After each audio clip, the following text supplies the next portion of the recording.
comic fans. This is Comicfan with another humble haul. In this episode, I got to live life once again. I got out and did some hunting, went to a yard sale with basically all comic books, and met up with some local people and did a couple of online purchases as well. So we'll start this off with the little yard sale that I went to. I got invited to a comic book yard sale last weekend and just bought a small little bundle of books. It was just nice to go out and live life again. So and talk, about comic books with other people. In that small stack of books here, got House of M #1. A Miss Fury #1, which is something I wanted to read when it actually was released. I just didn't want to pay full cover price for it because I didn't know much about the character. The fact that it has an Alex Ross cover is good enough for me. It was a little lackluster in the story, but that's okay. You get what you pay for. Here's some 90s indie kind of cheesy stuff, but I couldn't pass it up. Ultra Klutz #1. It is as bad as I thought. Being a comic fan of the 90s, I don't know if we knew any better. The indie stuff, the indie craze was, anybody who wanted to publish something could publish something. And, that's what you get, I guess. You got a sweet G.I. Joe book with a really sweet cover. Although I flipped through this, I haven't read it yet. But I don't see this character in this book, and I would really love to know who it is. Anybody who knows, leave comments in the comment section. I would really love to know more about this. It's a cover I always see, and it's not normally found in the dollar bins from what I've seen. Basically because of the cover. Two more books from that small stack. Jackal Hearts #1, which is fine with me for $1. It's great. And Volume 3, Issue 1 of Strangers in Paradise, signed by Terry Moore. That was a nice little find. I'm fine with that. So that was really nice to get out and just experience the hobby, something I love to do. Once again, out in the open. We were all wearing masks and everything, but it was just very refreshing to go out and do something you love to do. Next thing was a small, an actual decent stack of books from a local seller who was just selling a bundle of books. I saw one book I was interested in. You know the story. You just have to buy the whole bundle, and hope for the best. Long story short, I just met up with him. I noticed a lot of the G.I. Joe books that were in the stack were very well loved and read, and unfortunately had a lot of spine ticks.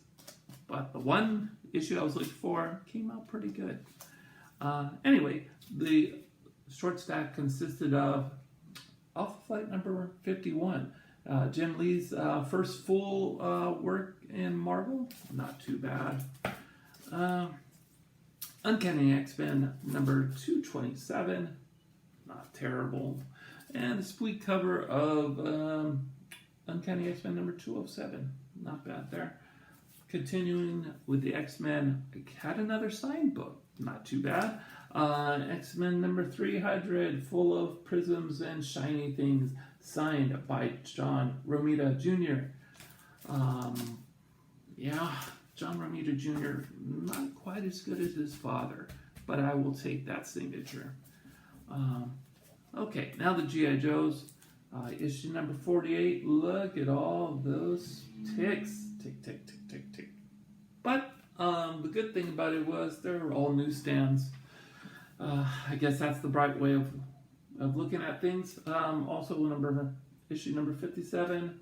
Yes, spine ticks. This one's not too bad. Issue #58 with the Cobra Commander new outfit, uniform, armor, what have you. Also issue number 59 and issue number 60. Now, where is that issue, that G.I. Joe issue, you ask? Yeah, it's right here. G.I. Joe number 63. The not so much fun, very so much fun. So much fun, third print that has eluded me for quite a while. I've never been able to find this book until now, and you always think things are rare. Things are only rare nowadays unless you can't find them online or on eBay. But back in the day, this was not something that was easy to find by any means because we didn't have all that fancy technology. So very nice addition to the collection. Okay, so yesterday my kid needed to go find a book that was only available at a local comic store, and I was more than happy to oblige to take her. So while I was there, I found 2 books for myself and made everything worthwhile. Those 2 books being Captain Atom number 84, that's just the early appearance of Ted Core, the Blue Beetle, and a nice little Neil Adams cover of Detective Comics number 403. So these books were very reasonable priced. I think I got both of them for about $14 the total, so that wasn't bad at all. Now on to my online finds. The first book I've always wanted in a first print, never had it. I got it in a second print, had it signed, and it stayed in my collection as a placeholder until I could find an affordable copy of a first print, obviously. Liberty Meadows number 1, first print. These books used to demand a lot more money than they do now. That's very fortunate for me because I got one and I was only the only bidder in an auction, got it at a reasonable price, and it's in very great shape. This held up very well. So it's a story, if you've ever watched any of my other videos, I love this storyline, and I've met Frank Cho, and I love his work on this series, so very happy to get that in my collection. I got a couple of Walt Disney books. 2 of them piqued my interest. I found them in an eBay auction, and actually they were by it now. I'm sorry. Here we have Disney Cinderella. That's a Dell Comics number 272. These were not in good shape. However, this next book here makes me want to have it in a better condition. Dell Comics number 382. Snow White and the 7 Dwarfs, obviously. The one thing that really attracted me to this book, and the reason why I want to have it in a better condition, is the inner covers, or the inner first cover and the last cover. Dell manages to do these with really deep red inks and deep blacks that really make them breathtaking. Now you see why I want them in a better condition. You can see this one is very torn. They're affordable. That's the good thing. These don't demand a whole lot of money. I think you get probably a decent grade, maybe for $30. But there's the back cover right there, and it's just stunning, really great. I guess this book held up very well as far as the retaining the colors. So I would not mind having that. Just thought I'd share that with you. The last Disney book I got online, and I took it out of its Mylar already. However, let me show you the book. Disney Comics and Stories, Volume 6, issue number 9. It's just a very stunning cover. I remember a friend of mine had shown me this book, and he had it in his collection. And I've wanted it. I had some mild interest, but once I found this at a great deal, I decided to pick it up for myself.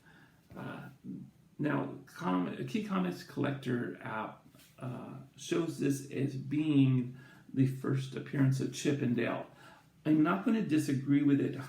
However, I have a different perspective on it, and I'll show you what I mean. If get to the page in just a moment.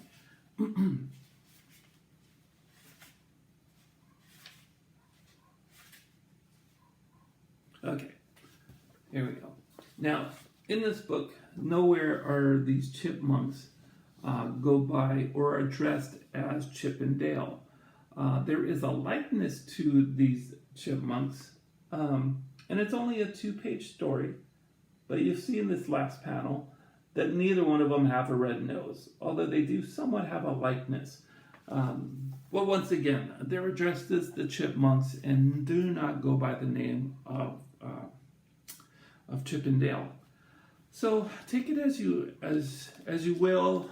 Everybody has a different thought about first appearances and whatnot, but I'm clearly telling you that maybe you should always check out that kind of information for yourself, because although an app is very useful, and these other speculation sites are very, are great. I use them myself, but they do not always tell you the whole story. Now, the last issue I got, I bought this online, and it was always an issue I always wanted. In fact, it's on my this year's want list. So I'm officially taking this off my want list.